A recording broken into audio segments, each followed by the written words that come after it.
E tá entrando no ar Ânima Podcast, o podcast mais católico desse Brasil. Eu sou Kênia, estou aqui com... Bertaldinho, marido da Kênia. E para o nosso bate-papo de hoje, nós vamos falar um assunto muito interessante.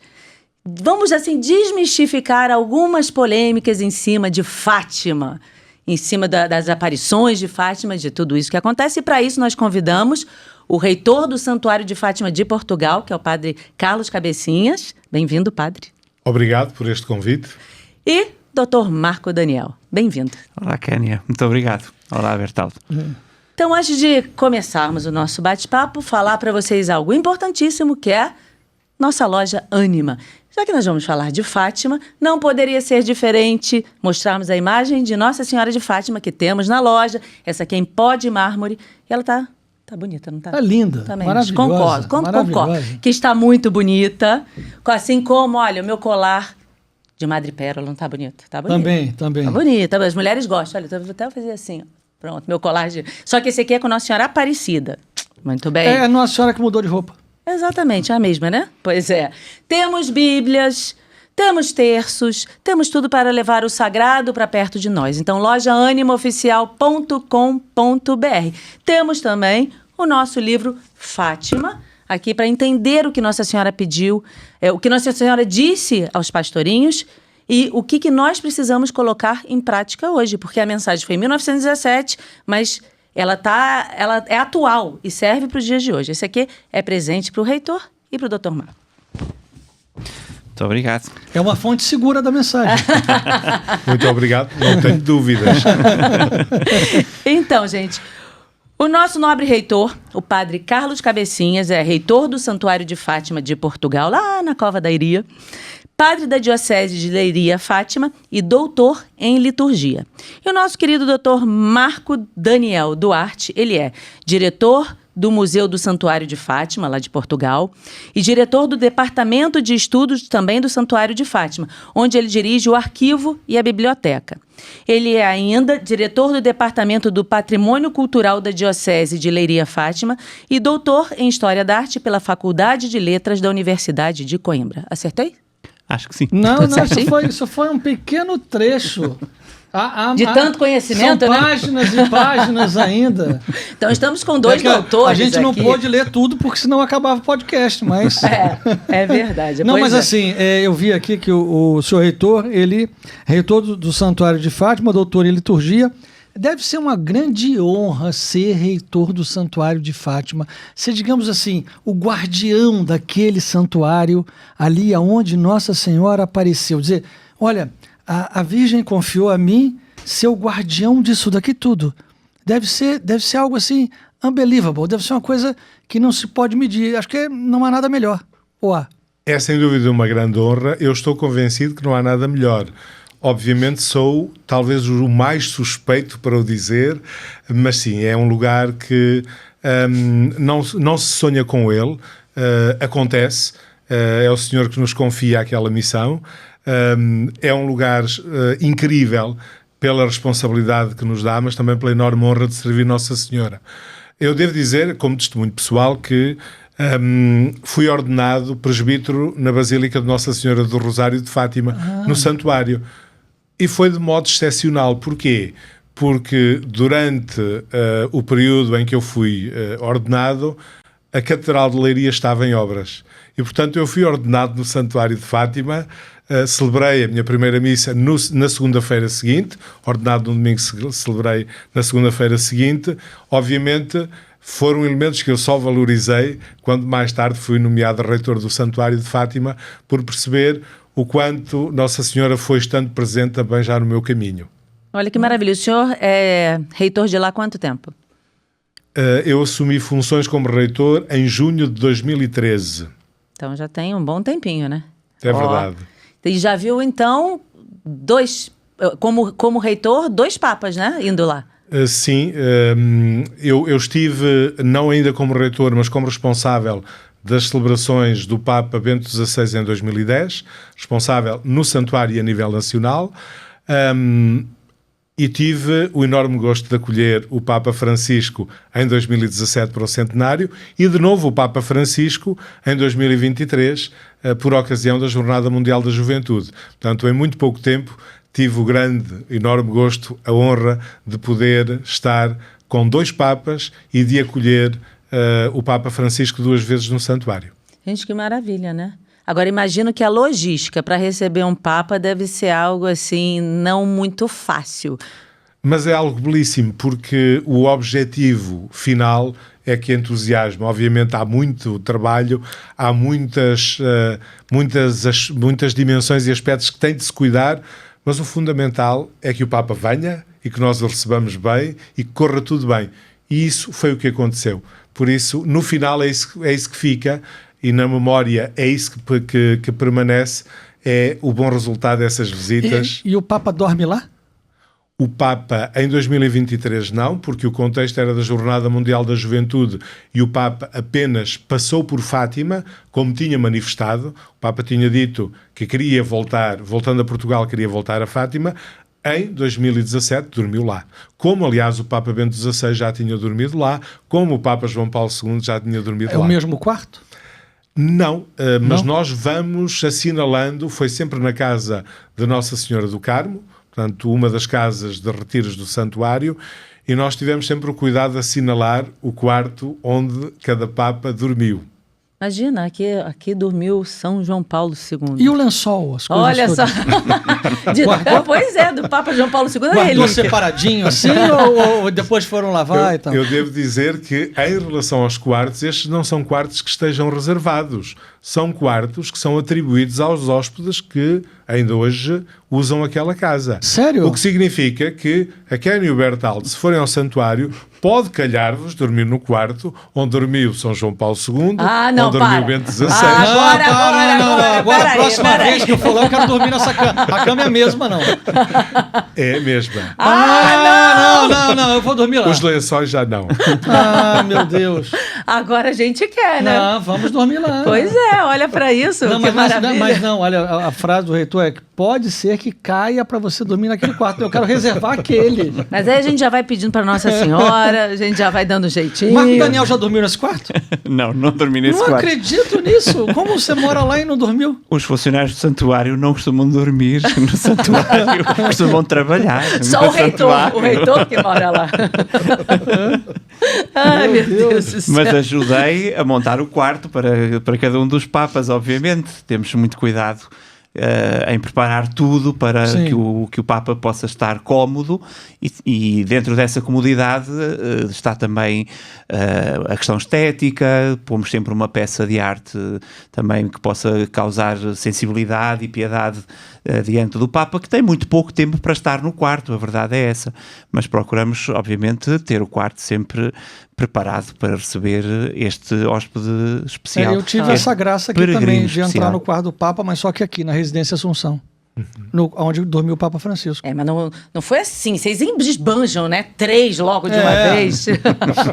É com fartura. Eu vou fazer igual Jacinta, queria tanto que o Santo Padre cá viesse. Vou fazer igual a Jacinta para ver se vem o Papa Quantos aqui. anos depois de Fátima que o primeiro Papa foi a Fátima? Foi o Papa Paulo VI, São Paulo VI, foi 50 anos depois das aparições. Então há tempo. Para celebrar o cinquentenário. Pronto. Então aqui ainda vai para 15. Falta um Pode pouquinho, ser que né? chegue lá um dia, né? Quem sabe? Mas quando os papas vão, lá já é muito cheio. Mas imagino que deve ficar um negócio que ninguém se mexe, né? Porque além de ver Nossa Senhora, quer estar perto do Papa e ver. Por ano, vocês costumam receber lá, em média, quantos visitantes? Nós não temos uma contagem dos visitantes e não conseguimos ter. Porquê? Quem conhece o Santuário de Fátima sabe que é um espaço aberto. E como espaço aberto não nos é possível contar todas as pessoas que entram e saem.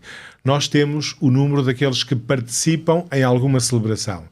E, por exemplo, no ano 2024, que é o ano de que temos os números mais recentes, foram 6.200.000 aqueles que participaram em alguma celebração. No ano anterior, que tinha sido o ano da Jornada Mundial da Juventude, terão sido 6.800.000. Portanto, são números muito significativos, se tivermos em conta que Portugal é um país muito pequeno, mas que Fátima é uma realidade muito grande. É verdade. E das mais diversas nacionalidades, né? Sim, temos peregrinos das mais diversas nacionalidades, de todos os continentes. Obviamente, a maior parte dos peregrinos são da Europa, por motivos facilmente compreensíveis, pela facilidade, pela proximidade. Os portugueses são o número mais numeroso, claramente. Depois temos os espanhóis. No ano passado, os cristãos da Polónia ultrapassaram largamente os italianos. Não é que o número de italianos tenha decrescido, o número de cristãos da Polónia, de poloneses, é que aumentou de forma extraordinária. Este ano continuam. Temos muitos peregrinos do Brasil, dos Estados Unidos, e tem havido um aumento de peregrinos destes vários quadrantes. Uma curiosidade tem sido os peregrinos da Ásia, que têm vindo a crescer também de forma muito significativa, Vietnã, das Filipinas, mas também, por exemplo, da Coreia do Sul. É um fenómeno para nós particularmente significativo, tendo em conta o contexto, tendo em conta a dificuldade daquele país dividido a meio, mas da Coreia do Sul é cada vez mais numerosos os peregrinos, são cada vez mais numerosos os peregrinos que visitam o Santuário de Fátima em Portugal. Mas, por exemplo, o senhor tem um número entre, digamos, os turistas, né? A Portugal recebe, sei lá, não sei quantos turistas ano, 10 milhões. Há esse número do governo oficial, quantos turistas entram? Porque daí a gente olha o peso de Fátima em relação ao turismo de Portugal como um todo. Tem esse número ou não? Há números, de facto, do turismo em Portugal. Eu não tenho de memória esse número. Aquilo que temos percebido é que, quando cresce o turismo em Portugal, cresce também o número de peregrinos que vão a Fátima. Porquê? Porque muitos dos turistas que visitam Portugal não querem deixar de visitar Fátima. Eu creio que aí o exemplo dos brasileiros que visitam Fátima é um dos mais exemplares. Nós temos muitos brasileiros que vão a Portugal não para ir a Fátima, por outros motivos, por motivo de trabalho, de lazer, mas que, estando em Portugal, não podem deixar de ir a Fátima.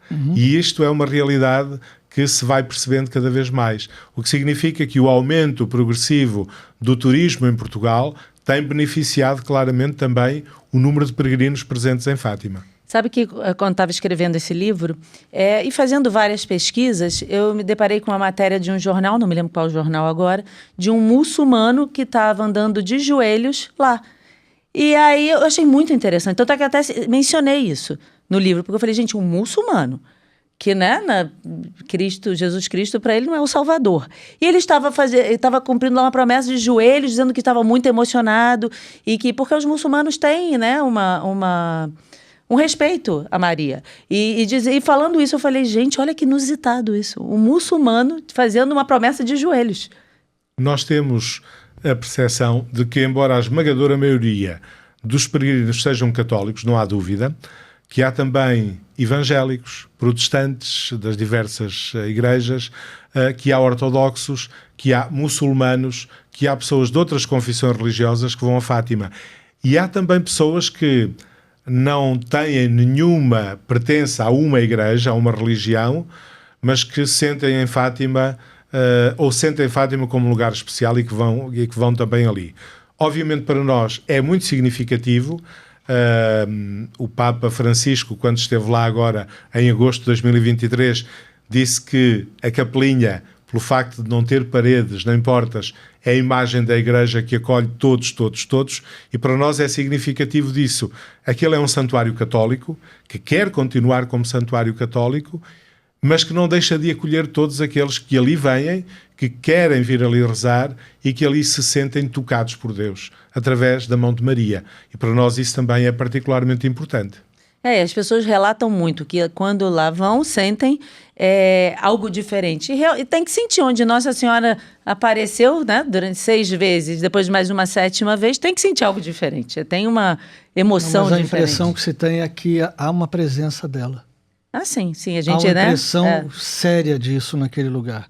Não apenas que há uma lembrança, que há uma recordação que ela botou os pés ali, mas a impressão que eu tenho quando vou é que Maria e os anjos que a acompanham ainda andam por ali. É uma força mesmo, como se tivesse deixado algo impresso. Eu não sei explicar muito bem, mas que quando a gente vai lá, a gente sente isso. Que realmente é diferente. Concorda, né? Não?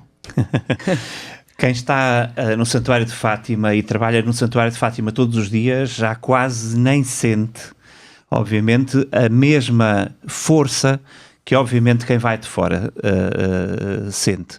E ainda bem, porque a nossa função é, de facto, proporcionarmos para que isso aconteça. Mas, claramente, os testemunhos que nos chegam, e são diários, é de que as pessoas chegam ali e sentem algo de diferente nas suas vidas. Há quase que uma pausa no seu cotidiano, nas suas preocupações, não porque estejam aliadas, mas ao contrário, porque levam as suas preocupações para ali, para as depositar no regaço de Maria. Eu costumo dizer que a Capelinha das Aparições é talvez o maior confessionário do mundo. Claro que não no sentido sacramental do termo confessionário, mas na verdade a reconciliação que os seres humanos fazem naquele lugar específico da Capelinha das Aparições, junto da capela pedida pela Virgem Maria aos três pastorinhos, junto da imagem que ali significa a presença também da mãe daqueles peregrinos.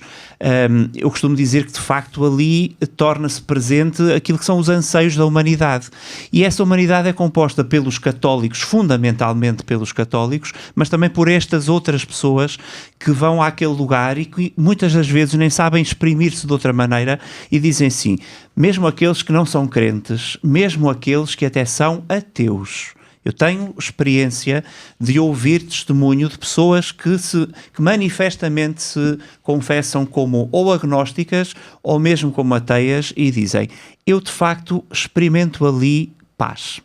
E a forma de dizer isto é a forma que pode até ser a capa, a derme, a pele de muitas outras coisas que estas pessoas não conseguem dizer. Aquele espaço é de facto um espaço especial. Não quer dizer que no mundo não haja outros espaços especiais. Há, efetivamente. Aquele tem uma particularidade que tem uma força gravitacional, atrai de todos os lugares, como ainda agora o Sr. Reitor estava a dizer, e para além de atrair, proporciona uma experiência quando se está lá. Isso é fundamental, a experiência do lugar. E essa experiência é vivida através daquilo que é já a bagagem religiosa que cada crente leva, que cada peregrino leva, e chega lá de muitos modos. Alguns chegam de avião, ou de carro, ou de bicicleta. Ou caminhando. E alguns chegam a pé. É uma das características também muito particulares daquele santuário, é a peregrinação a pé. Que é, se quisermos, todas elas são o ato de peregrinar. Mas a peregrinação a pé, nos dias que estamos a viver, ainda se torna mais uma imagem daquilo que é a própria peregrinação humana. Nós próprios peregrinamos ao longo da nossa vida. E aquilo que ali vemos é a expressão disso na vida de muitos crentes. Já não sei qual era a pergunta, mas eu acho que a resposta é positiva. Mas sabe que eu já tive essa experiência, não só em Fátima, mas eu já tive a experiência andando pela cidade do Rio de Janeiro, e quando nós pedimos a imagem peregrina, nós fazemos geralmente aí entre 100 a 150 agendas em 15 dias, e depois ao longo do ano vai se peregrinando muito mais. Mas nós não peregrinamos apenas nas igrejas. Nós vamos em repartições públicas, nós vamos ao prefeito, ao governador, à Assembleia Legislativa, à Câmara, e por ali vai. E nessa peregrinar fora da igreja, nós já encontramos ao longo desses quase 40 anos muita gente, inclusive gente que não é católica, gente que não acredita em coisa nenhuma, mas na mesa ou em algum canto na estante uma foto de Nossa Senhora de Fátima, e diz que é devoto de Fátima. E você diz, é católico? Não. Aí vai dizendo um monte de religiões, até religiões afrodescendentes, que como se chama por aqui, mas diz, eu sou devoto de Fátima. Isso é impressionante. Isso acontece, eu já vi muito, mas muito, Sim. Né? Agora, antes de entrar nas polêmicas, tem umas polêmicas aqui que as pessoas... Gente, eu tenho respondido tanto, mas eu falei assim... Por isso que eu achei muito interessante a presença dos senhores aqui, exatamente para a gente falar das polêmicas. Mas antes disso, é muito interessante porque eu acho que é de 2 em 2 anos, se eu não me engano. Existem as exposições que é feita ali no espaço da Basílica da Santíssima Trindade. 2 em 2 anos que muda a exposição? Depende muito do ritmo e do calendário do próprio santuário. Essas exposições procuram levar aos peregrinos particularidades da mensagem de Fátima que estejam ligadas ao próprio tema pastoral que o santuário tem definido para 1 ano ou para 2 anos, também conforme o calendário do santuário, ou então que celebrem algum evento particular que, por exemplo, faça 100 anos. Quando a imagem de Nossa Senhora de Fátima, em 2020, estava a fazer 100 anos, a exposição era sobre essa imagem. Ou quando, no ano anterior, celebrávamos o centenário da Capelinha das Aparições, a exposição era sobre a Capelinha das Aparições. Este ano, por exemplo, a exposição toma como mote, embora depois, obviamente, trata a dimensão, supera o próprio tema que lhe dá o motivo, mas toma como mote a Associação de Servitas Nossa Senhora de Fátima, que faz precisamente, ou fez, em 2024, 100 anos. E a partir da palavra servita, e a partir do verbo servir, desenvolvemos todo um discurso museológico, a partir de peças artísticas, quer da arte antiga, quer da arte moderna. A Kénia Costa quer da arte antiga, quer da arte moderna, que eu sei, e portanto a partir dali conseguimos transmitir junto daqueles que ali vão conceitos fundamentais, que na verdade são os conceitos do Evangelho, os conceitos do cristianismo. Fátima não é mais do que isso, é sublinhar os aspectos fundamentais do Evangelho, e nesta exposição em concreto fazemos-lo a partir da palavra servir. Quem é que são as figuras que podemos tomar como exemplo para o serviço? Desde logo o próprio Deus, que se faz servidor da humanidade, no mandamento novo, no lava-pés, o exemplo de Maria, que é a serva, ela própria se diz eis a serva do Senhor, o exemplo dos anjos servidores, o exemplo daqueles que ao longo da história da Igreja, os diáconos por excelência, desde Lourenço a São Francisco de Assis, até ao próprio visitante da exposição, que é levado também a sentir-se servidor, ou pelo menos a interpelar-se a si próprio, para que perceba quando é que ele se sente servidor. Estas exposições acontecem de facto no piso inferior da Basílica da Santíssima Trindade. Eu fiz até questão de falar sobre isso, porque tem pessoas que vão a Fátima e nem sabem que existem as exposições. São gratuitas e são belíssimas. Então as pessoas precisam... Vá a Fátima, vá na Basílica da Santíssima Trindade e vá ver as exposições. Eu já conheço gente que foi a Fátima e não viu nem o muro. O muro. Não Nós sabem. levamos uma pessoa para ver o muro. Sim, que não sabia. Nos encontramos ali então no Mas muro. explicar o muro, para quem nunca foi a Fátima, é o Muro de Berlim. Tem um pedaço do Muro de Berlim, Fátima, que e dentro do santuário, que as pessoas não sabem. Assim como muita gente vai a Fátima e nunca foi ao museu que tem lá dentro. Pois. É por isso que eu faço questão. Gente, vai a Fátima, olha, tem exposição, tem o Muro de Berlim que fica do lado de fora, tem o museu, tem que ir, gente. Fátima é daqueles lugares que se podem visitar em 5 minutos, 5 não, mas em 15 minutos, ir à capelinha, rezar assim de forma muito rápida e voltar, 15 minutos, 20 minutos. E depois é daqueles lugares que... pecado. É um pecado, eu também acho. Estamos de acordo, estamos de acordo. Tudo assim muito apreensivo. Ou então, é um lugar que, se quisermos saboreá-lo, contemplá-lo, se quisermos dar voz a Deus e dar-nos voz a nós próprios e deixar-nos interpelar pelo programa pastoral que o Santuário de Fátima ali oferece, podemos passar uma semana e não esgotamos todas as potencialidades de Fátima, porque depois é preciso também não esquecermos os Valinhos, a Via Sacra, o Calvário Húngaro, as casas de memória, as casas museu, que são as casas dos Santos Francisco e Jacinta Marto e a casa da Irmã Lúcia, os lugares das aparições do anjo, quer na Loca do Cabeço, quer no Poço do Arneiro, o lugar da aparição de agosto. Portanto, Fátima, de facto, não deve ser vista em 5 minutos, ou experimentada em 5 minutos, e eu costumo dizer, se os peregrinos não passarem pelo Museu do Santuário de Fátima, entrarão no céu, de certeza absoluta, na mesma, mas não vão com todas as informações necessárias. Não, e vão perder, porque o museu é muito bonito e tem muita coisa linda. As rosas de ouro que os papas ofertaram, o que os fiéis ofertaram. A coroa. A coroa com a bala do Papa João Paulo II. Olha só, que maravilha. Que agora está numa redoma, né? Assim, é difícil. Não, mas sempre fica guardado lá, sempre fica, né? Sim, quando claro, arredoma, com sempre. toda a Até segurança. para as pessoas poderem ver, né? Aliás, a história da coroa é muito interessante e todos sabemos que ela tem não apenas... O Papa Bento XVI, quando esteve diante da imagem de Nossa Senhora, em 2010, tem uma expressão belíssima sobre a beleza daquela coroa. Ela diz que a Virgem está coroada não apenas com as joias das nossas alegrias, mas com a bala das nossas dores. E isto mostra uma leitura espiritual daquela coroa como poucos poderíamos saber dizer. E claro que o Papa Bento XVI soube dizê-lo desta forma poética e muito profunda. Porque, na verdade, a coroa que Maria... Nós na arte costumamos pôr sobre as imagens de Nossa Senhora, e muito bem, obviamente, aquelas coroas à maneira de rainha, mas a sua coroa de rainha só é verdade porque ela se configura com a coroa de seu filho, que é a coroa de espinhos. E, portanto, aquela coroa, quando ganha aquela bala, fica completamente configurada com as dores da humanidade. E por isso a história dessa coroa é muito importante. Não apenas porque ela é muito valiosa do ponto de vista material, do ouro, das pedras preciosas que tem, e foi por isso que o santuário, desde a primeira hora, usou aquela coroa apenas nas celebrações solenes.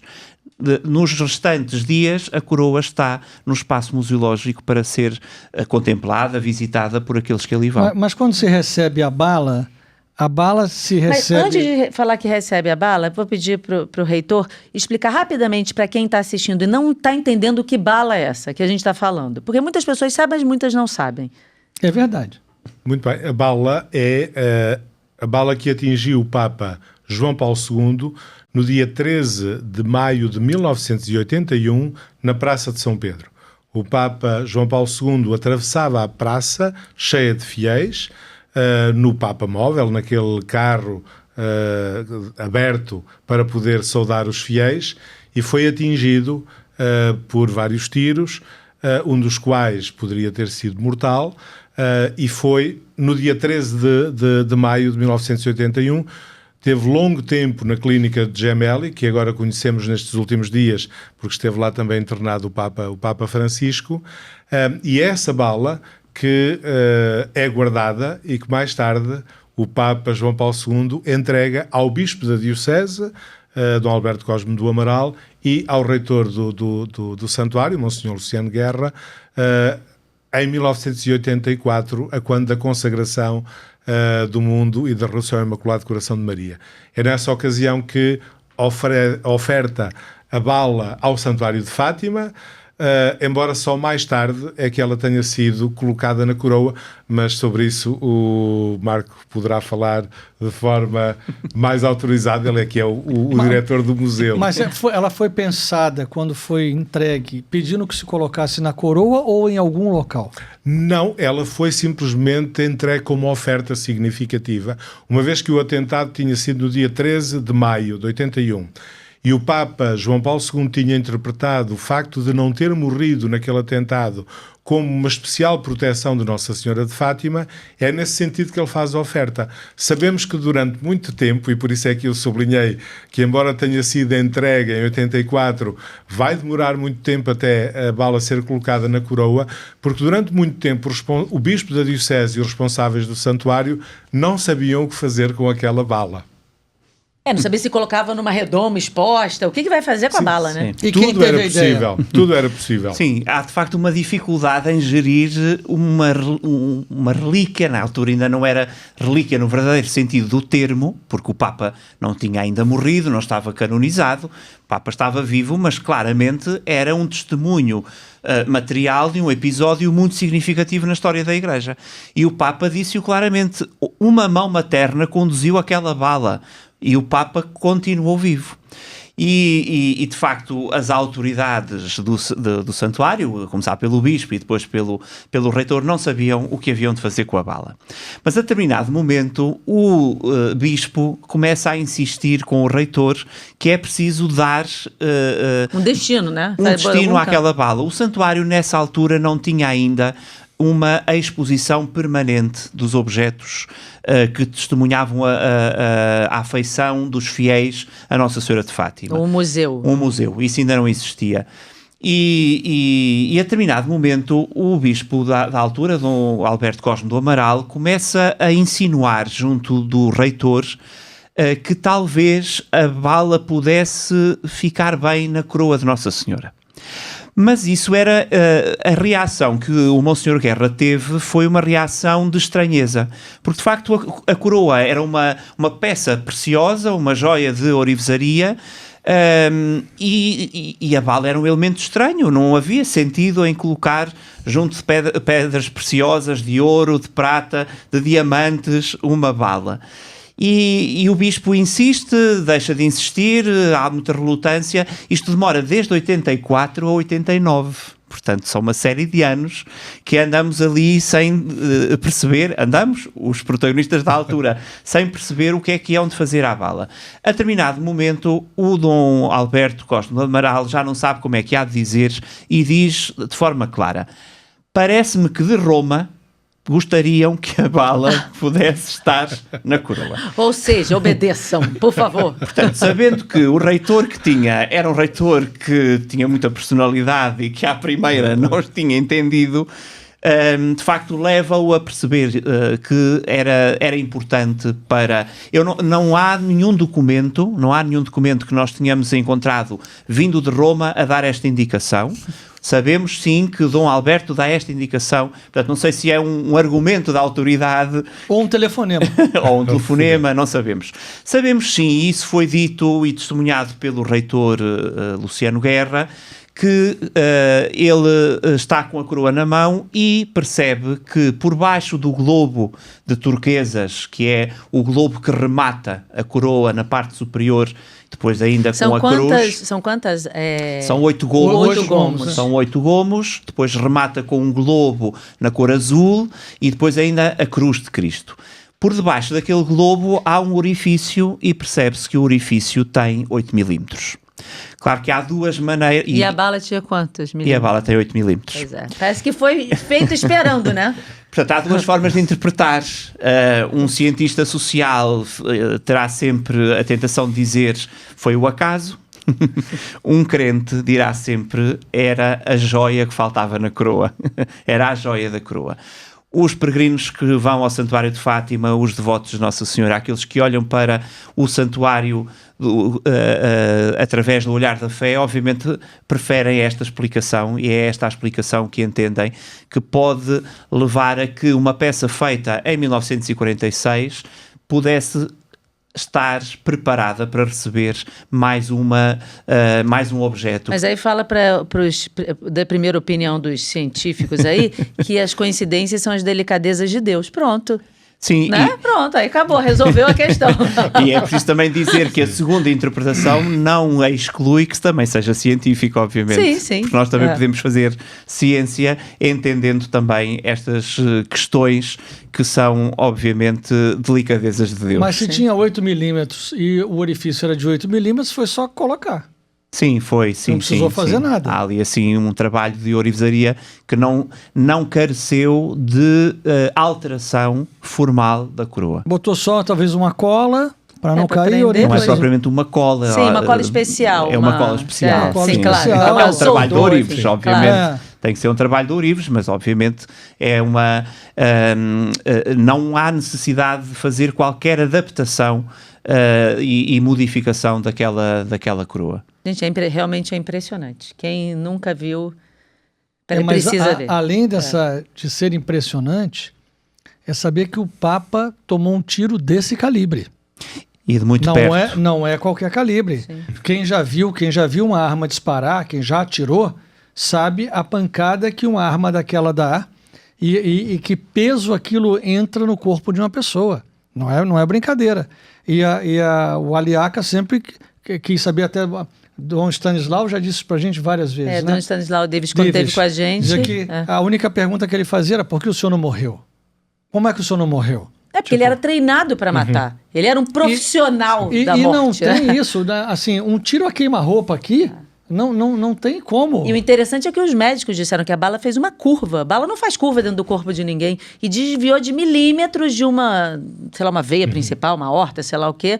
E, né, é algo assim impressionante. Mas é esse o motivo que leva depois o Papa São João Paulo II a dizer que foi a mão materna de Maria que no último momento, desviou a trajetória da bala, impedindo que o Papa morresse. Portanto, o próprio Papa João Paulo II faz essa interpretação, isto é, a trajetória da bala é caprichosa, não é aquilo que seria expectável. E é isso que leva o Papa a interpretar, não, há aqui uma especial proteção de Nossa Senhora. Essa mão materna que desvia a trajetória da bala e faz com que não tivesse sido mortal. Aliás, porque a bala não desvia em tecido mole, né?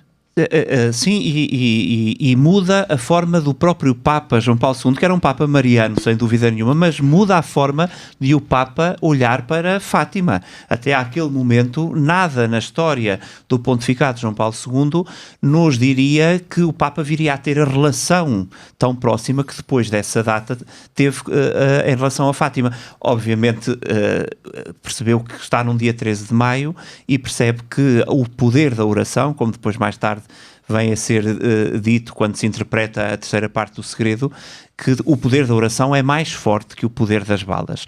Até 1981, o Papa João Paulo II nunca tinha tido muito interesse pelo Santuário de Fátima, nem pela mensagem de Fátima. Mas a essa altura ele já tinha mandado colocar aquela imagem de Nossa Senhora na Praça de São Pedro, não?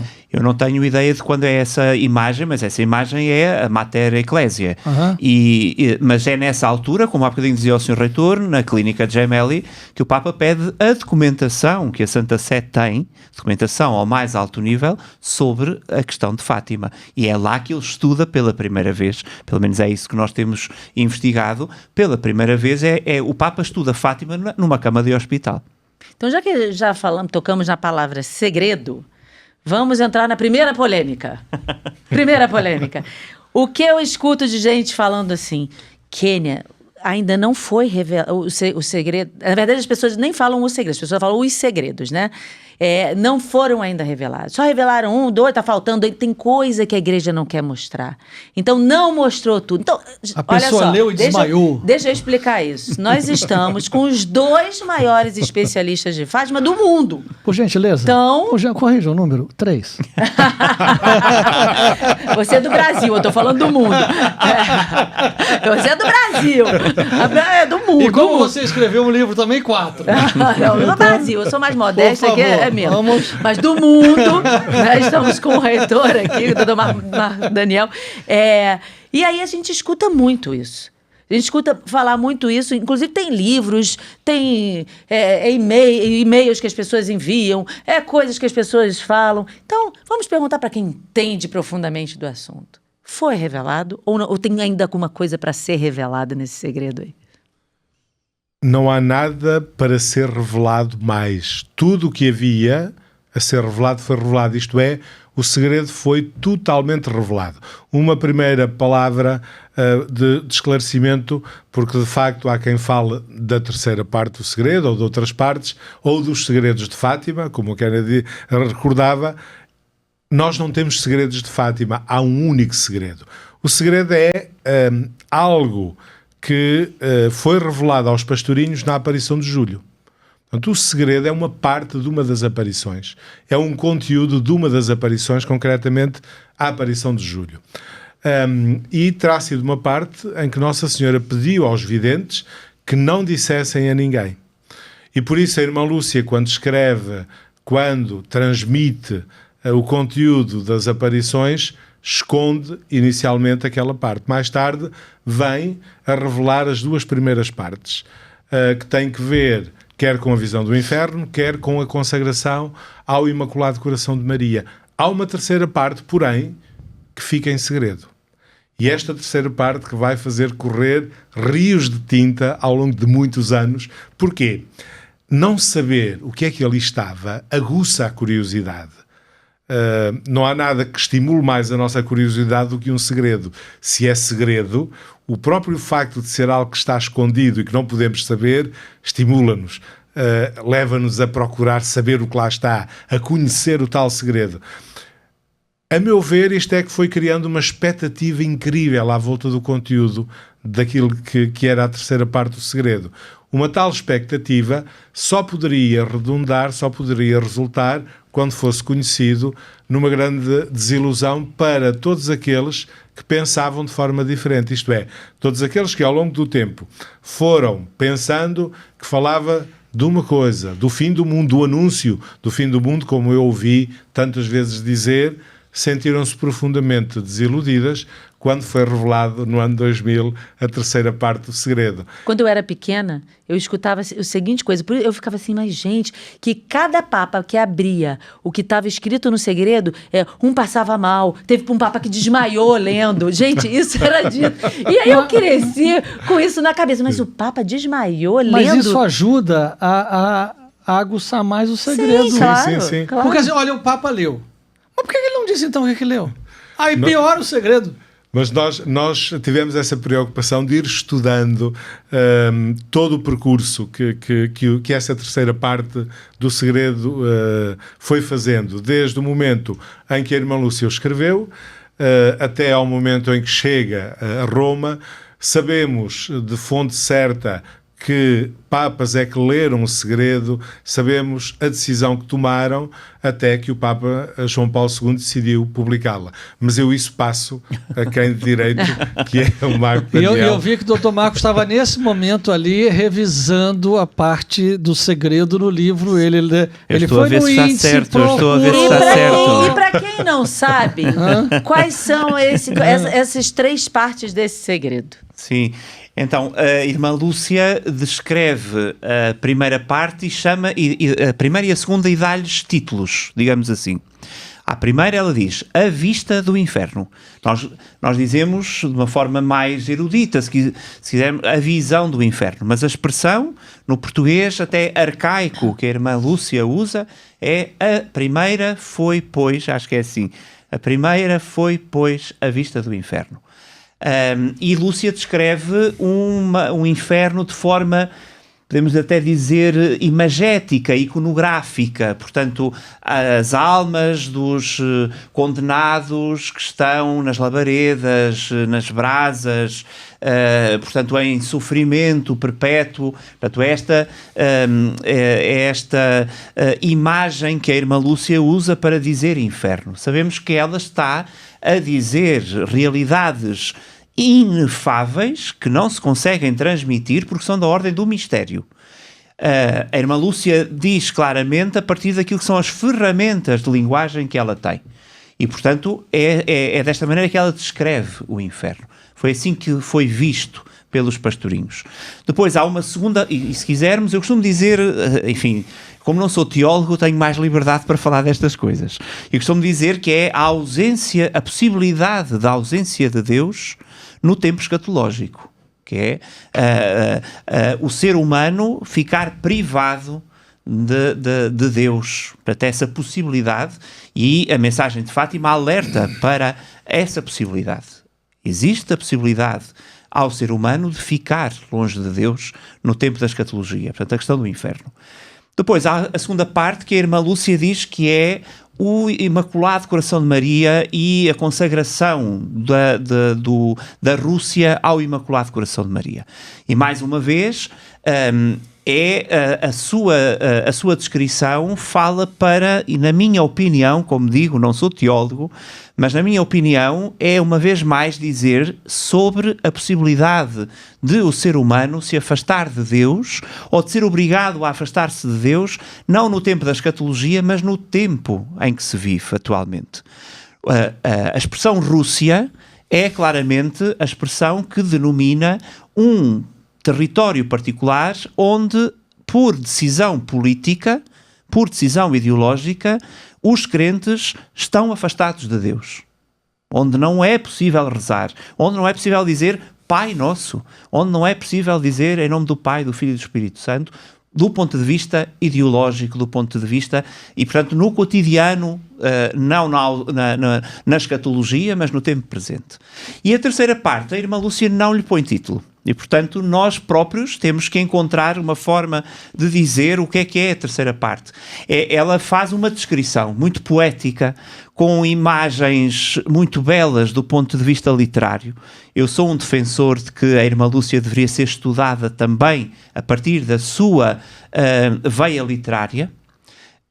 E neste texto em particular, Lúcia usa a imagem típica dos livros apocalípticos, quer do Antigo Testamento, quer do Novo Testamento. Portanto, essa linguagem de uma grande procissão que passa uma cidade meio arruinada. Só um detalhe, essa linguagem que ela usa é em cima do que Nossa Senhora revelou a ela, não é isso? Sim. Tá. Sim, portanto é a forma, nós quando... Não, só estou esclarecendo para as pessoas em casa não pensarem assim, que ela criou essas imagens, né?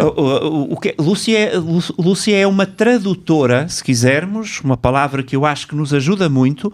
Lúcia é uma tradutora entre aquilo que lhe é dado ver pela Virgem Maria e aquilo que nos é dado entender a partir da sua mediação. Lúcia faz-se mediadora entre a mensagem que recebe e a mensagem que nós depois temos disponível. E, portanto, nessa mediação, nessa tradução, Lúcia, de que é que a Lúcia se serve? Da palavra, não é? Das imagens. E quando nós dizemos da palavra, das imagens, não estamos a dizer que não são realidade. São realidade. Eu lembro de uma vez dizer ao Bertaldo: a poesia, não é? Descreve a realidade. E estas palavras são palavras poéticas que Lúcia usa. E quais são estas imagens poéticas? Poéticas e terríveis. Poéticas e terríveis. É de uma cidade que está arruinada. E são terríveis porquê? Porque são desafios para o mundo contemporâneo. Nós hoje, quando vemos as cidades arruinadas, obviamente percebemos que a terceira parte do Segredo de Fátima diz respeito à nossa vida.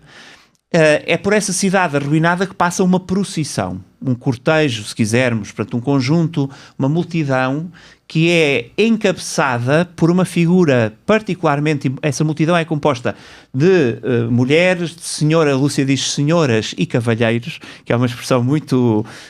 Lúcia era muito diferente na forma de falar.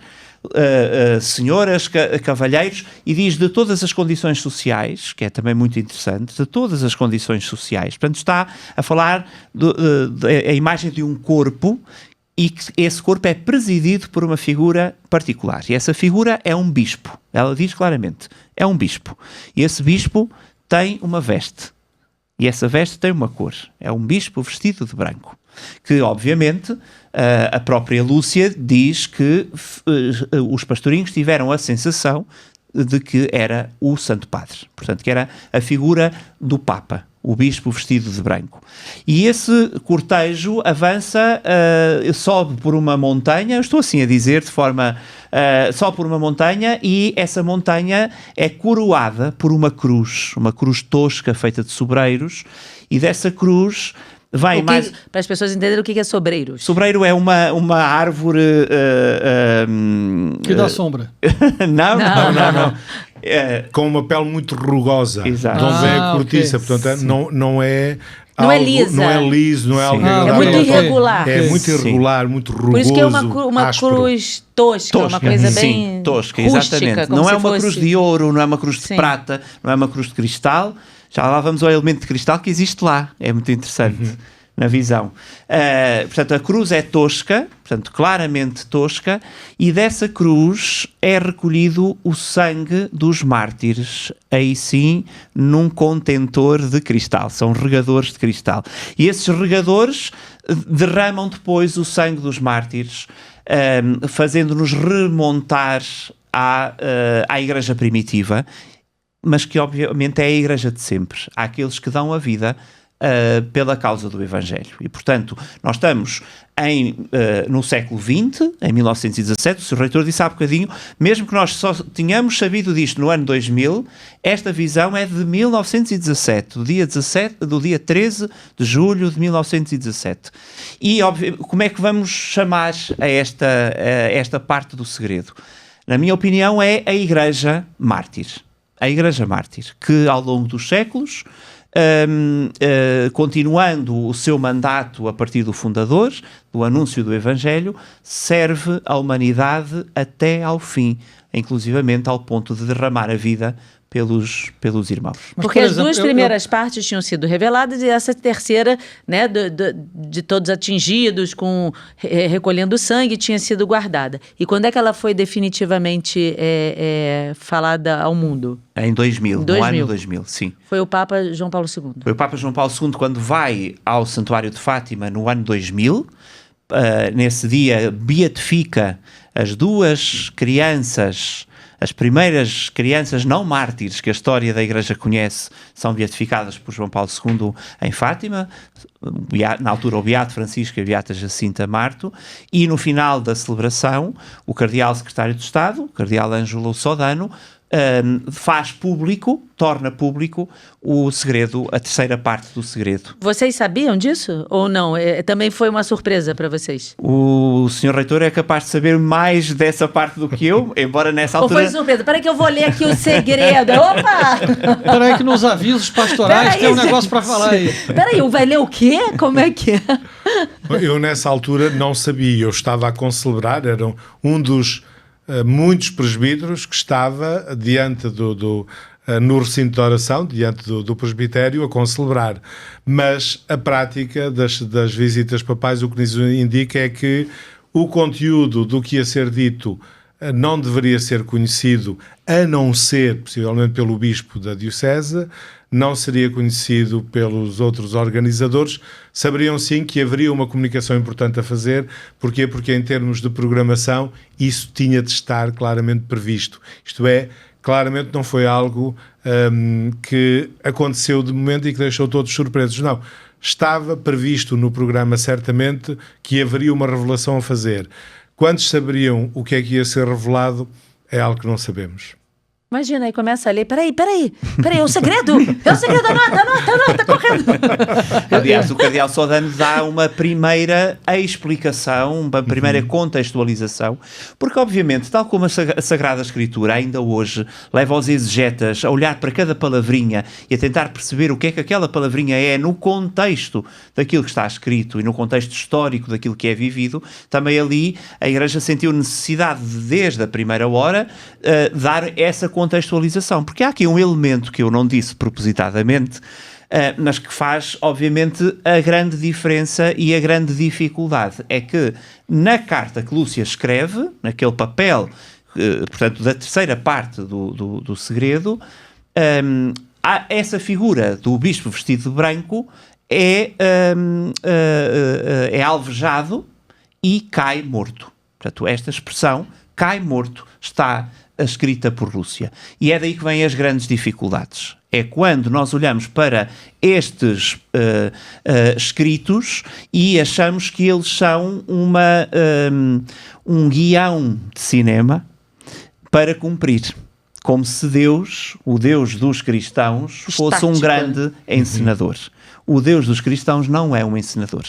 O Deus dos cristãos é, obviamente, um Deus que tem dentro da sua pedagogia, da sua metodologia para com a humanidade, alguns instrumentos, não sei como lhe é de chamar. Entre esses instrumentos estão os instrumentos da profecia, sem dúvida nenhuma. Estão os instrumentos de enviar profetas a dizer, atenção, a humanidade pode correr este risco, pode correr aquele perigo. Isso sim, esse é o Deus dos cristãos.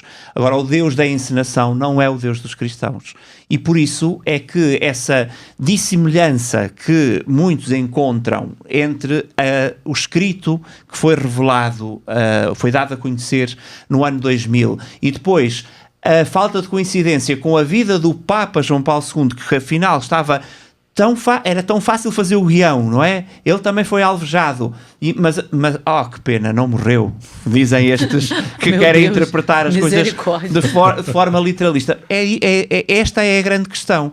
Então, mas o Papa não morre. Eu aqui passo a palavra ao Sr. Reitor, porque eu costumo explicar isto muito bem. Bom, efetivamente, a interpretação que é dada, quer pelo Cardeal Sodano, no Santuário de Fátima, no dia 13 de maio do ano 2000, quer depois pelo cardeal Ratzinger, mais tarde Papa Bento XVI, chamam a atenção precisamente para o modo como olhamos para este tipo de profecias. E o cardeal Ratzinger, depois Papa Bento XVI, diz muito claramente que é um erro olhar para esta parte do segredo como um guião, como um filme antecipado do que vai acontecer. Não é um filme antecipado do que vai acontecer, é um filme do que pode acontecer caso não haja conversão. O Papa João Paulo II disse que ele se revia no texto daquele segredo e que só não morreu porque a mão materna de Maria desviou a bala. O Papa Bento XVI em Fátima diria, porém, não está esgotada a profecia de Fátima. Iludir-se-ia quem pensasse que a dimensão profética de Fátima esteja concluída. Porquê? Porque aquela parte do segredo continua a dizer-nos o que pode acontecer se nos afastarmos de Deus. Daí que o Papa tenha referido como palavra-chave de interpretação do segredo a palavra penitência, penitência, penitência. Isto é, o convite à conversão. Não temos ali um filme do que vai acontecer, mas o desafio à nossa conversão para que parte daquilo não aconteça e não suceda. Portanto, este texto, com uma linguagem, o Marco dizia, terrível, porque de facto as imagens são umas imagens muito vivas, é um convite à confiança, por incrível que pareça. É um convite a dizer-nos, nós não estamos condenados ao mal. Não estamos condenados a que as coisas acabem mal. Pelo contrário, temos todas as possibilidades de que tudo termine de outra forma se nós soubermos seguir aquilo que Maria nos diz e nos deixarmos conduzir pelo seu imaculado coração. Exatamente, uma mensagem de esperança. Sem dúvida. Eu estou aqui com 6 dúvidas, por favor, sobre essa pequena parte. Se posso fazer. A primeira delas me recordo ter lido em algum canto nas memórias, eu acho, que alguma indicação de lacrar o envelope com o segredo e até os anos 60 no mínimo. Por que seria essa indicação? Pois ninguém sabe. Na verdade, nós não temos uma chave de leitura para essa data específica. Aquilo que me parece é que Lúcia, Nossa Senhora disse que ficava no mundo mais algum tempo, e Lúcia teve, ao longo da sua vida, muitos momentos em que achou que esse tempo estava a chegar ao fim. E eu tenho a convicção de que Lúcia acharia que em 1960 que ela já não viveria. E, portanto, eu acho que Lúcia entendeu sempre que, uma vez que era a Igreja que competia à interpretação, que era a Igreja que competia a dar as chaves de leitura para os fiéis, e o apagamento que Lúcia quis ter em relação a estas matérias, leva-me a crer que Lúcia indicou uma data que acharia que já seria uma data em que ela já não estava no nosso tempo. E, portanto, pode ser esse o motivo. Não sabemos mais do que isto. Não sabemos mais do que isto. O Nossa Senhora pode ter dito, ela também. É possível que sim. Não... Para ela, porque assim, senão ela poderia também guardar um segredo para depois que o segredo acontecesse. Mesmo a questão de Lúcia escrever o segredo, passar o segredo a um suporte escrito, não foi muito fácil. Lúcia teve muita relutância. E eu entendo. Vamos pôr-nos na pele de Lúcia. Como é que eu, uma religiosa doroteia na altura, uma religiosa até, digamos assim, considerada não de primeira classe. Sabemos que nessa altura as congregações tinham esta divisão entre... as que tinham acesso a estudo, exatamente, né? Eram sim, mais elevadas. Exatamente. Assim, portanto, como é que uma religiosa pequenita, não é? Sem estudo. Sem estudos, dentro de um convento, vai dizer que o Papa vai morrer? Era o que Lúcia tinha que escrever. Não é muito simples. Como é que e de facto Lúcia tem dificuldade em pôr, e isso sabe-se. Há outros escritos de Lúcia que nos comprovam a dificuldade que ela teve em escrever a terceira parte do segredo. O facto de ela depois selar dentro de 2 sobrescritos ou envelopes, mais um outro envelope de transporte. Eu tive a felicidade, o Sr. Reitor enviou-me numa comitiva especialmente preparada para analisarmos caligraficamente e diplomaticamente esse documento que esteve nas minhas mãos, nas mãos da doutora Maria José Azevedo Santos, catedrática da Universidade de Coimbra e que ensina paleografia e diplomática nessa universidade. Esteve também o doutor Luciano Cristino, que tinha sido também, e que era na altura diretor do Serviço de Estudos e Difusão, e portanto estivemos em Roma, no arquivo da Doutrina da Fé, a analisar esse documento, e de facto quando estamos perante este documento vem-nos à mão não apenas esta imaterialidade teológica que estamos aqui a dizer, estes conteúdos, mas vem-nos também à mão uma mulher, uma jovem, na verdade, que tem que escrever aquele conteúdo claramente difícil. Portanto, nós não sabemos exatamente essa data de 1960. Lúcia diz que é Nossa Senhora que lhe diz que é em 1960. Agora, Lúcia não pode garantir é que o Papa que reina ou que governa a Igreja em 1960 leia. Porque só 2000 que foi aberto. Sim, não, foi aberto logo. Sim, não, para o público. Sim, sim, exatamente, sim. Agora, o João 23, coitado, foi o Papa que teve isto nas mãos e, portanto, essa data conhecia-se. Mas ele leu? O João 23 leu o segredo. Ele falou, sim. daí olhou e falou, é muito pepino, fecha e guarda. Não, ele falou assim, vamos reforçar a segurança. Também. Ou então, podemos dizer, não sei se me torna a vestir de branco. Vamos mudar a veste papal. Então, eu tenho outra dúvida. Não, mas só para eu Sim, concluir sim. isso. Sim. Então, ele leu, os outros papas a seguir, todos, passou por eles todos o documento? Sim, eles leram o segredo? Nós não sabemos se o João Paulo I tenha lido o documento, provavelmente Até porque não. foi muito rápido. Sim, provavelmente não. Sim. É verdade. Não Não deu depois- tempo para ler o Sim, documento. sabemos que o Papa João XXIII leu, sabemos que o Papa Paulo VI leu e que um e outro decidiram não publicar. Como o Marco acaba de dizer, o Papa João Paulo I foi apenas Papa por um mês. Pois é. Dificilmente terá tido a oportunidade de ler, mas não podemos dizer que não leu. E sabemos que o Papa João Paulo II leu quando estava na clínica de Gemelli, depois do que tomou atentado. tiro. Mas, Ele falou, assim, opa, ó o bispo de branco alvejado aqui, ó. Tô mas, aqui. então, mas essa parte do segredo... Mas, Fala. desculpa te interromper de novo, só para esgotar esse assunto. Não vai esgotar não, que as minhas dúvidas aqui não acabaram mas, não. E aí, o que os senhores atribuem que o Papa João Paulo II decidiu revelar isso no ano 2000? Por conta da beatificação? Também isso não está completamente estudado, porque a documentação em torno do segredo, obviamente, porque é documentação muito próxima de nós, os arquivos ainda não estão abertos e, portanto, cabe a esta geração resignar-se, tal como nós não sabemos, por exemplo, porque é que o cardeal Orani faz tem determinada decisão na sua arquidiocese, só mais tarde os historiadores é que vão ter acesso a esses documentos. Portanto, pode haver algumas informações que nós não tínhamos ainda em torno desta pasta do segredo de Fátima. Mas que fique claro que não é o segredo. O O segredo segredo foi não. revelado. O segredo é não. só por que abriu, por que não abriu, Mas por era que uma leu, coisa por que tão não leu. simples, Claro. era chegar Claro. ao Santo Padre. Santo Padre, por que o senhor decidiu revelar o segredo? E ele respondia. Nós Ali na enviámos... sacristia, logo depois da missa.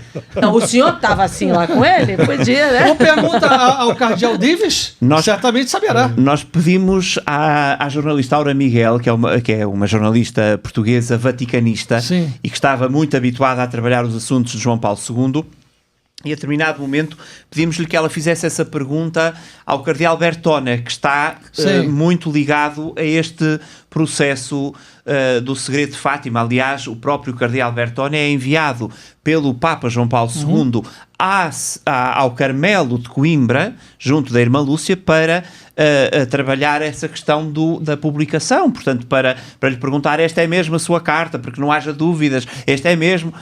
É sua letra. Nós, na verdade, temos que dizer que a Santa Sé teve muitas preocupações para terminar com este ruído à volta do segredo. Mas eu não quero dizer que a Santa Sé seja ingênua, provavelmente eu não posso dizer isto, mas qualquer entidade é ingênua em achar que uma polémica desta natureza termina com a boa vontade de revelar o segredo de Fátima, porque há ali uma outra questão, eu vou deixar isso para depois, para não fugir à matéria, mas há ali uma outra questão que nunca estará resolvida e que não está apenas relacionada com Fátima. É dessa maneira que eu interpreto isto. Mas então, a jornalista Aura Miguel perguntou ao cardeal Bertone, e o cardeal Bertone disse, isto está escrito e, portanto, é a palavra dele, que o próprio Papa João Paulo II teve dúvidas, mesmo no ano 2000, em publicar o segredo de Fátima. O que quer dizer que, para a Igreja, a mensagem de Fátima não dependia. A importância de Fátima não dependia da questão da terceira parte do segredo. E isto também é importante, porque muitas vezes nós olhamos para o fenómeno de Fátima a partir do que é... eu não digo que é acessório, obviamente não é acessório. A terceira parte é parte integrante da mensagem. Mas a Igreja, na sua pedagogia e na economia daquilo que entende que ser importante em cada época, naquelas décadas entendeu que não era assim tão importante colocar diante dos fiéis aquele segredo. E de mais a mais ali já tinha um Papa que havia sido baleado. Sim, Bertoldo. Que não morreu, sim, mas que, ou seja, olha, talvez eu possa acabar com essa polêmica, porque se tem ali algo que diz que um Papa tomou um tiro e morreu, e eu estou aqui para dizer que a Virgem Maria me salvou, eu tomei o tiro, mas eu posso estar ali. Claro, ora, aí está o Bertaldo a ser tão ingênuo como a Santa Sé. A Santa Sé. Como a Santa Sé. Eu espero não ficar conhecido por aquele que diz que a Santa Sé é ingênua. Porque eu sei que a polêmica não acaba. Porquê é que a polêmica não acaba? Porque a interpretação que o Bertaldo faz é a interpretação sensata e da tradição de interpretação dos escritos desta natureza, portanto, claramente nesta linha, mas a interpretação que aqueles que querem instrumentalizar o fenómeno de Fátima não estão interessados em fazer. É claro, mas não vai fazer nunca. Porque o problema é que o Papa que lá está e o cardeal Ratzinger, no comentário que ainda agora o reitor do santuário estava a citar, diz claramente: não diz respeito ao Papa João Paulo II, o segredo de Fátima. O segredo de Fátima diz respeito ao Papa, à figura do Papa, à figura... Venha ele desde os inícios do século XX, e eu acho que aí o cardeal Ratzinger até podia ter dito, venha ele desde Pedro, nos inícios da era cristã, até aos papas que hão de suceder-se uns aos outros. E daí eu quero aumentar a polêmica, que é a minha segunda pergunta. Porque quando na pandemia eu vi, e até um bispo também comentou conosco isso, nós vimos uma cidade com muitos mortos. Concorda? De todas as classes. De todas as classes. Sim. O Papa cambaleando, que vai subindo uma pequena encosta. Vira ali à esquerda e se detém diante de uma cruz de troncos toscos. Sim. Aquilo ali também se pode dizer alguma coisa da mesma mensagem de Fátima. Claro, porquê? Porque tal como a imagem do segredo, quando digo imagem, não estou a dizer que a imagem não corresponde a uma realidade. A imagem ou a escrita são a tradução de realidades. E, portanto, tal como Lúcia, quando descreve aquilo que vê, usa aquelas imagens, está a usar uma imagem que é das mais claras imagens para dizer o sofrimento da Igreja. O Papa Francisco, naquele dia que o Bertaldo está a citar, está precisamente a usar uma das mais importantes imagens para descrever aquele momento. Porquê é que coincidem? Porque são verdade, porque são verdadeiras. As imagens é a forma que nós temos de falar uns com os outros, de comunicar uns com os outros. E, portanto, essas imagens, essas caminhadas, esse Papa, esse Bispo vestido de branco que sobe na cidade que está completamente arruinada. Ora, aí está a prova que a cidade arruinada não é só a do século XXI, é a do século XX, é a do século XVII, quando a Igreja sofre as tensões complexas que a história já lhe reconhece. É a imagem da Idade Média, é a imagem de cada época em que a Igreja está em sofrimento e é mártir.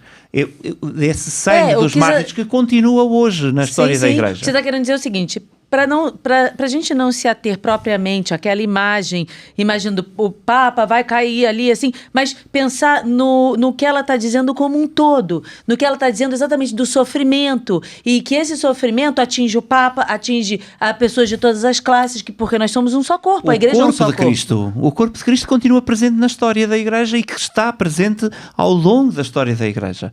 E é por isso é que é verdade. E essa é a fórmula da profecia. Se nós não quisermos encarar desta maneira, vendemos muitos livros. Muitos livros. Mas eu creio que por vezes, o que falta, ou o que nos falta é a consciência, por exemplo, que o século XX foi de longe o século com mais mártires cristãos. Sim. Nós normalmente, quando pensamos em martírio, pensamos nos primeiros séculos, no nascimento da Igreja, de uma Igreja perseguida, que de facto matou muitos cristãos, provocou muitos mártires, mas em termos absolutos, o século XX ultrapassou qualquer século da história da Igreja em termos de número de mártires. E nada nos diz que o século XXI que estamos a viver não ultrapassa o século XX no número de mártires. Isto para dizer, esta Igreja mártir é o hoje como era antes. Aliás, talvez mais ainda hoje. O Segredo de Fátima, ou esta terceira parte do Segredo de Fátima, vem chamar-nos a atenção para esta realidade. E as polémicas nunca vamos conseguir ultrapassá-las. Porquê? Aqueles que querem pôr Fátima a dizer outra coisa nunca aceitarão que esta é a terceira parte autêntica do segredo. Aqui teve conosco o bispo de Burkina Faso, que sequer pode celebrar missa. Celebra missa com uma guarda em volta e todo mundo pode ser explodido. Ainda celebra rápido. E matam cristãos um atrás do outro, como o senhor está falando. Ele esteve aqui nessa cadeira aí. Exatamente. E ele foi celebrar uma missa aqui na capela. Ao término da missa, ele disse: pude celebrar uma missa sem precisar correr. Tem quase celebrar uma missa em 10 minutos. Porque são mortos de verdade. Lá tem Boko Haram, Al-Qaeda, ISIS, tem tudo. Tudo lá. E o sujeito está lá, não se pode sequer ir a uma missa. Então, exatamente, mas eu quero continuar as polêmicas aí, que eu estou cheio delas. Mas eu queria pegar num aspecto que o Sr. Reitor aqui disse, só para rematar esta questão. O que é que muitos querem dizer sobre Fátima, ou querem que Fátima seja? E isto é que é, na minha opinião, o que resolve a polémica. É que querem que Fátima e a figura a figura eclesial que une os cristãos em todo o mundo, que é o bispo vestido de branco, não estejam de acordo uma com a outra. E, portanto, querem colocar Fátima como contraditória relativamente ao discurso do sucessor de Pedro. E, portanto, quando dizem que o Papa ou morre ou não morre, ou é ou não é, aquilo que estão a dizer é Nossa Senhora em Fátima está a dizer coisas que o bispo vestido de branco em Roma não está a dizer. Isto é que é o grave desta questão. E é por isso que se vendem muitos livros com esta questão. Todas as vias de interpretação de Fátima que escavam, que aprofundam este tipo de lógica, é para dizerem que o Papa em Roma não está a decidir bem porque Nossa Senhora quis outras coisas. E esta questão é uma questão muito complexa no tempo que estamos a viver. E não é apenas neste tempo que estamos a viver, é sobretudo ali a partir dos anos 60. Portanto, nessa altura, há de facto um interesse em alguns setores de interpretação de que Fátima não diga as mesmas coisas que o Bispo de Roma. E a partir daí, obviamente, lança-se o caos para as interpretações sobre Fátima. Mas Nossa Senhora fala também sobre a consagração. E na consagração diz, olha, se fizerem o que estou dizendo, o mundo vai ter paz. Senão a Rússia espalhará seus erros. Quando nós olhamos para a América Latina, de um modo especial, a América Latina é metade mais um vermelha, completamente. Se nós pegarmos as universidades, enfim, todo o marxismo cultural e por ali vai, né, toda a negação de Deus, tudo aquilo que foram instrumentalizando a cabeça dos jovens. Será que no tempo que foi pedida a consagração, ao tempo que foi feito, nós perdemos tempo e demos, digamos, oportunidade para que esses erros da Rússia pudessem se espalhar pelo mundo? E a pergunta é para... Essa foi boa. Quem responde esse pepino? Bem, a dimensão política de Fátima é uma dimensão muito complexa e muito interessante. Muito interessante. Os papas têm-no dito de forma muito diferenciada. O Papa Bento XVI disse-o de uma forma belíssima.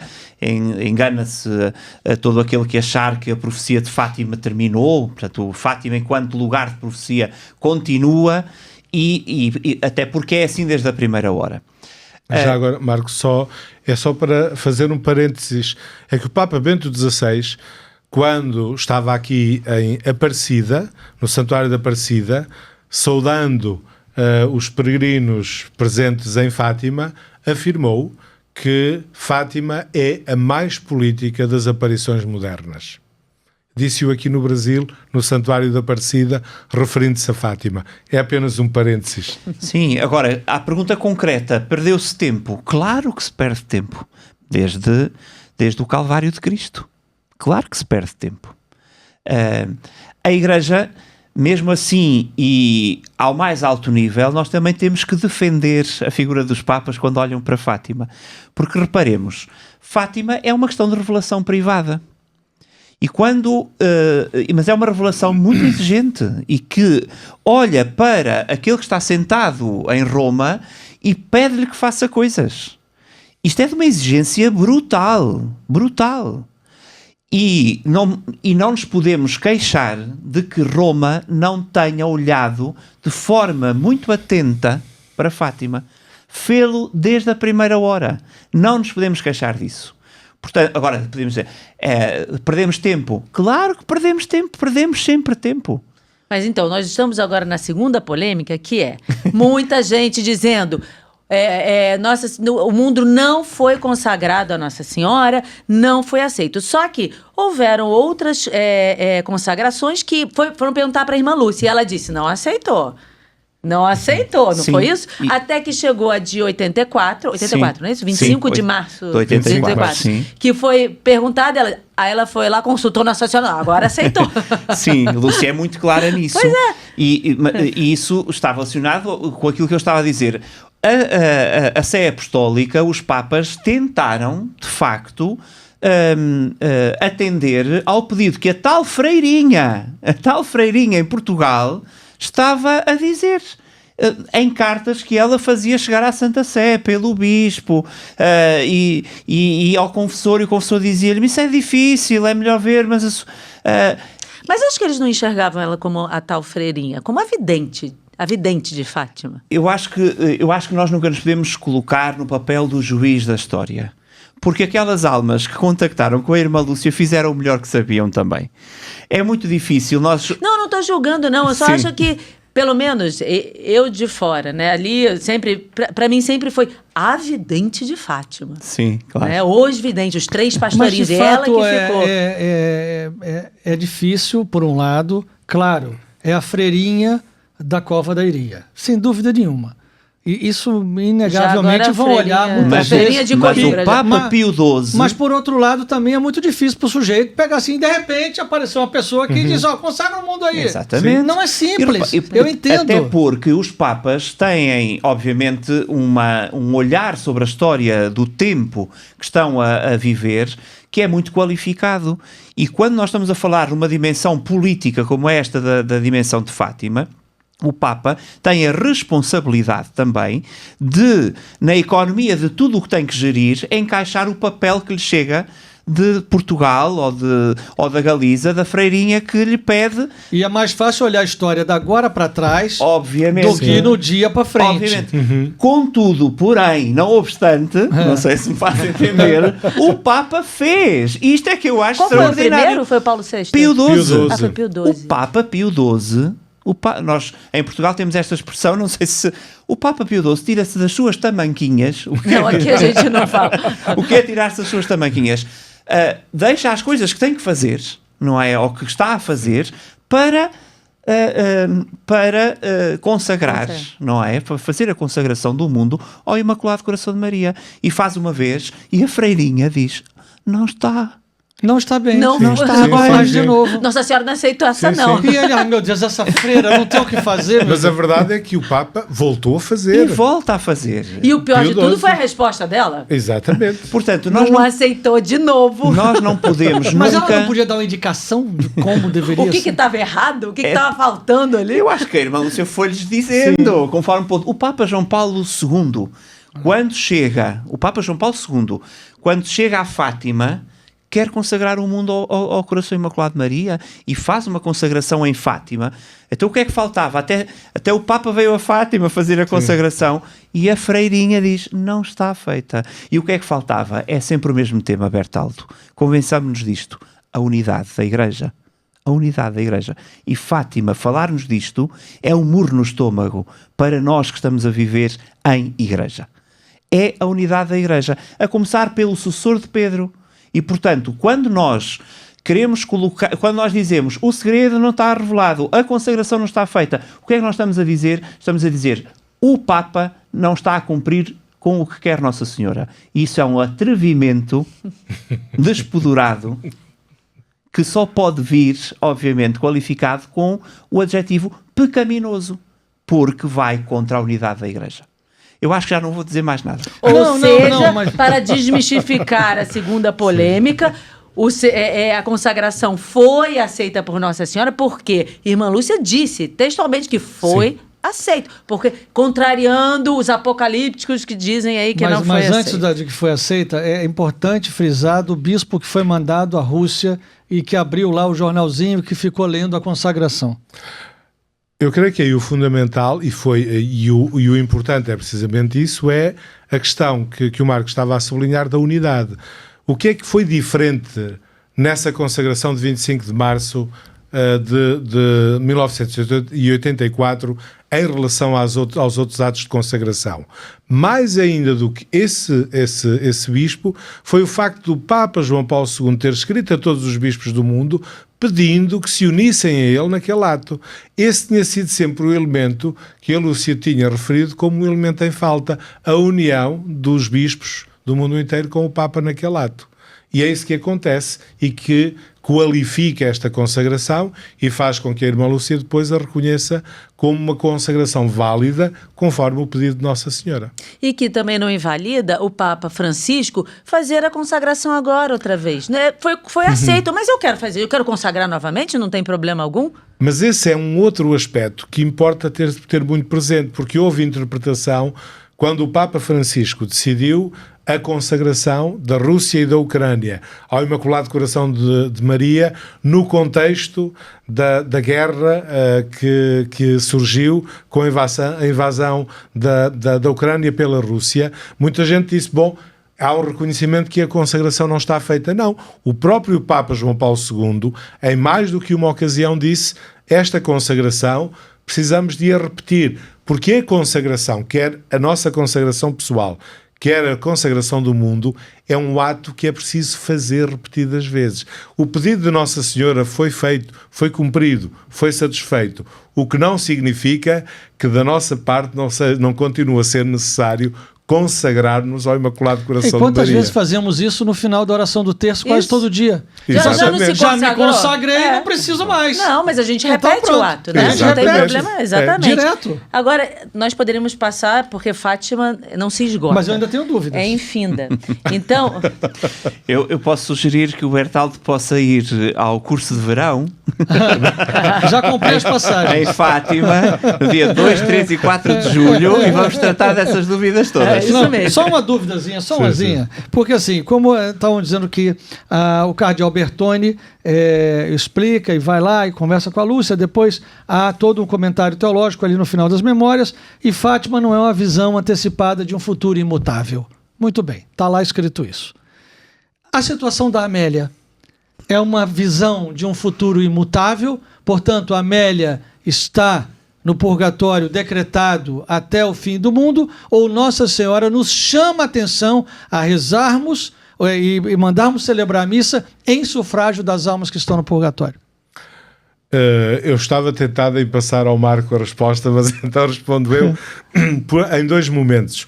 Primeiro momento, a Igreja sempre nos convidou e convida a rezarmos em sufrágio pelos nossos irmãos já falecidos, pelas almas do purgatório.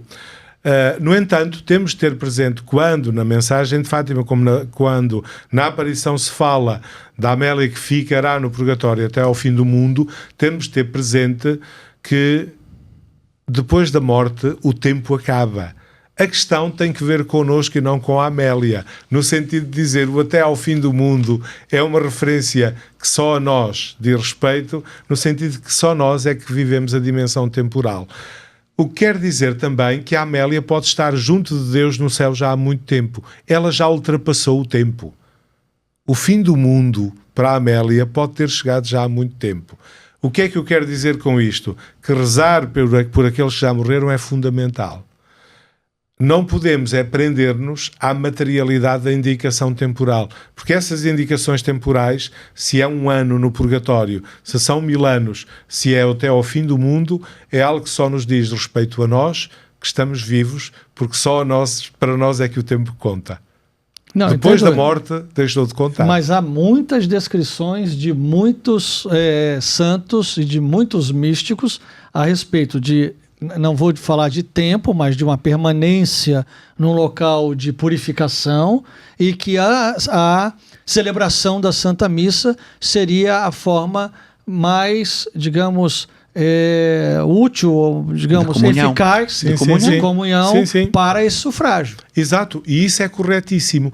Mesmo essas visões que nos falam precisamente do purgatório e da permanência do purgatório, falam-nos precisamente desta união da Igreja com todos aqueles que já morreram e da necessidade de rezarmos por eles e de pedirmos a Deus que os leve para junto de si. Portanto, aqui a questão, eu só desvalorizo a questão temporal, até ao fim do mundo, porque acho que aqui o decisivo é não perdermos de vista esta necessidade da oração de sufrágio. Nós temos a tradição da celebração das missas por alma daqueles que já morreram. E isso tem que ver com quê? Com esta forma profunda de união com aqueles que já morreram e que não estão ainda junto de Deus, mas sabemos que caminham para junto de Deus. Porque só há um sentido nesse caminho. O purgatório só tem um sentido, que é o céu. Não tem retrocesso. Graças a Deus. Muito nos anima. Embora não deva ser muito fácil, deve ser a esquina ali de uma coisa muito difícil. Eu estava dizendo que a gente tem Fátima é inesgotável. Né? A gente se ficar um dia inteiro aqui, a gente não consegue nem chegar numa pontinha de Fátima. E as pessoas não entendem isso. Sim, quando a gente fala, uma vez eu falei ao bispo, um bispo esteve aqui, e ele disse: quantos anos leva o curso de Fátima aqui? Eu falei 3. Aí ele falou: mas é Mariologia toda. Eu falei: não, só Fátima. Ele: mas por que 3 anos estudando Fátima? Eu falei: senhor bispo, venha aqui ao curso. Você vai entender. E o que eu vejo com os alunos fazem essa pergunta, e ao término de 3 anos dizem: eu ainda não sei nada, e eu preciso continuar, eu não posso parar. Que bom, porque tem sede de aprender mais. Exato, né? Isso é muito bom. Isso é importante. Isso é muito bom. Isso é impressionante. E é mesmo. Bom, eu tenho. Continuando. Continuando, eu não vou fazer mais perguntas. Senão a gente fica aqui, vai ficar aqui 15 anos, coitado do nobre reitor, o doutor Marco Daniel. Mas ainda tem uma terceira polêmica, porque eu falei que eram 3 polêmicas. Pra gente poder. Não, polêmicas. Eu tenho recebido umas mensagens, tem uma invencionice aí, uma coisa maluca, dizendo que a irmã Lúcia não era a irmã Lúcia, a falsa irmã Lúcia. Como se tivessem tirado a que viu Nossa Senhora, sei lá, mataram, nem sei o que disseram que fizeram com ela, e colocaram uma atriz no lugar, pra atriz, né, pra ficar lá encenando, e que aquela irmã Lúcia não é a irmã Lúcia. Aí fizeram, gente, presta atenção nisso, fizeram estudos de peritos, né? Vamos botar aqui entre aspas. Inteligência artificial. Sei lá que perito doido, desculpa dizer, mas é muito doido o negócio. Dizendo que tá tudo diferente e que não sei o que mediu a mandíbula por foto. Por favor. Doutor Marco, que fez uma pesquisa sobre isso. Irmã Lúcia era uma impostora? Fez DNA nela? Bem, eu acho que a resposta já está dada porque tudo o argumento dessas pseudo-investigações, dessas pseudo-pesquisas, é o argumento que nós já demos aqui, é precisamente dizer como é que eu posso pôr Fátima, e quando digo Fátima é Nossa Senhora ou o pedido do céu, contra a Igreja atual. É dizer que a própria vidente, ao assumir que a consagração está feita, então não pode ser a vidente certa. E a partir daqui eu vou construir uma história, uma narrativa, que me vai servir para compor este argumento. E depois é muito fácil ir à procura de demonstrar, a partir da mentira, obviamente, que se desmonta muito bem, mas as pessoas ficam baralhadas porque aquilo que nos aparece nos ecrãs, nas telas, na internet, confunde as pessoas. É como se fosse verdade. Não é verdade. Porque o que é que depois fizeram? Foi ir procurar fotografias da irmã Lúcia antigas e comparar com as recentes. Ou seja, ela é nova, né? Ela nova e depois com 90 idosa. anos. E depois como qualquer um de nós, né? Mas sabe o que é que fazem alguns? Fazem uma evolução a partir das fotografias antigas e dizem esta fotografia só pode dar esta velhinha. Tá. Portanto, não pode dar a velhinha das fotografias que nós conhecemos de Lúcia no Carmelo. Mais ainda, mais grave. Nós sabemos, por exemplo, que a irmã Lúcia tinha muitos problemas dentários, de dentição.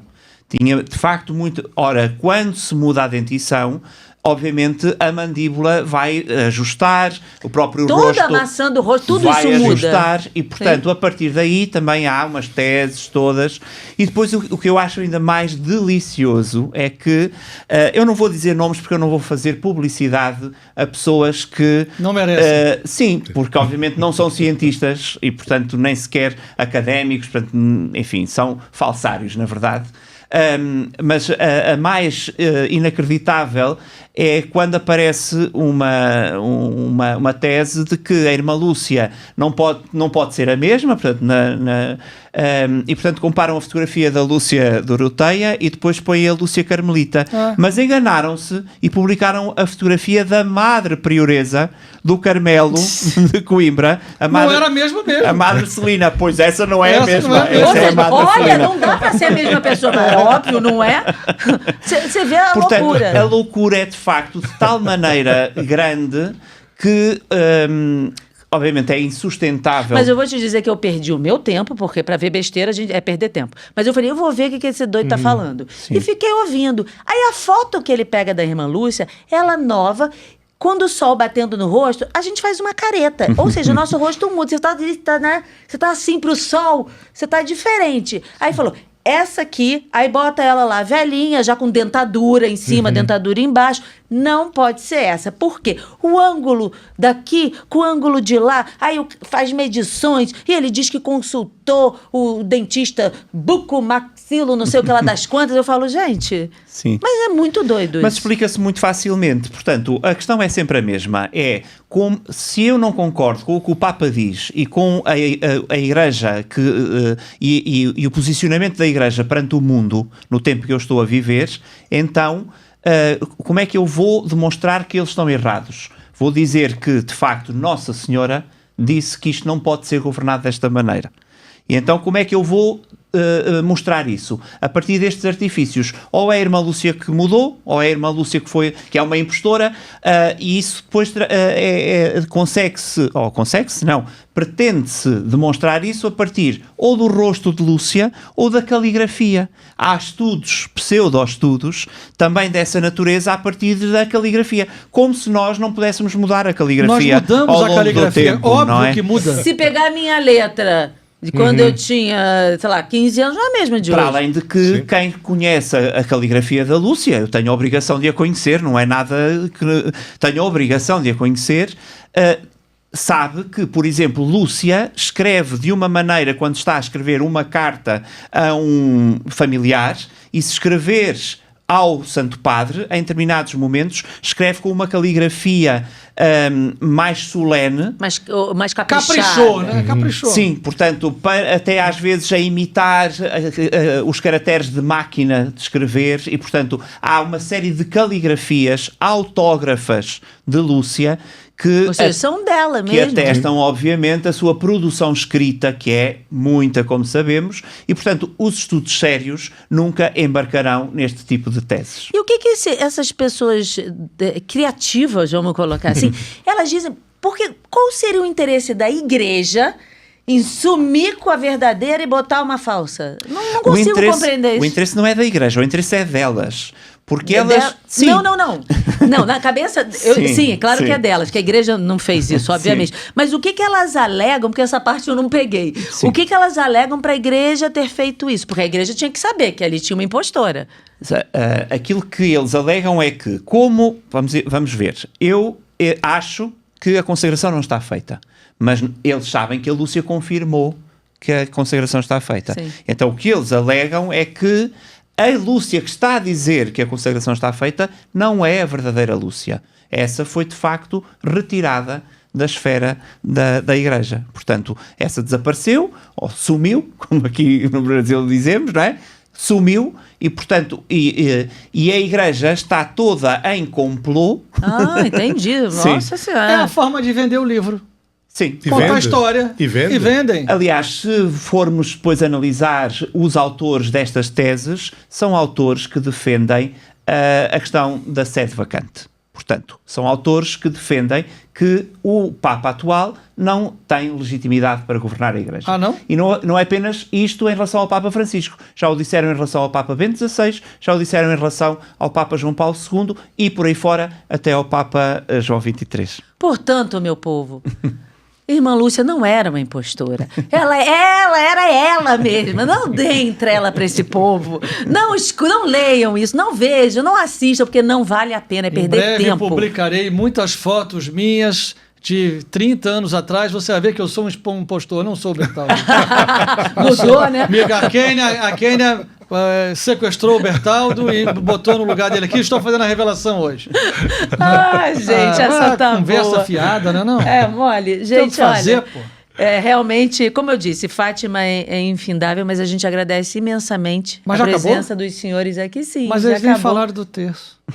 Não, tem muito assunto para falar. Que rezem o terço todos os dias. marca, né, uma Pela paz do mundo uma e pelo próxima fim da vinda, guerra. uma próxima vinda.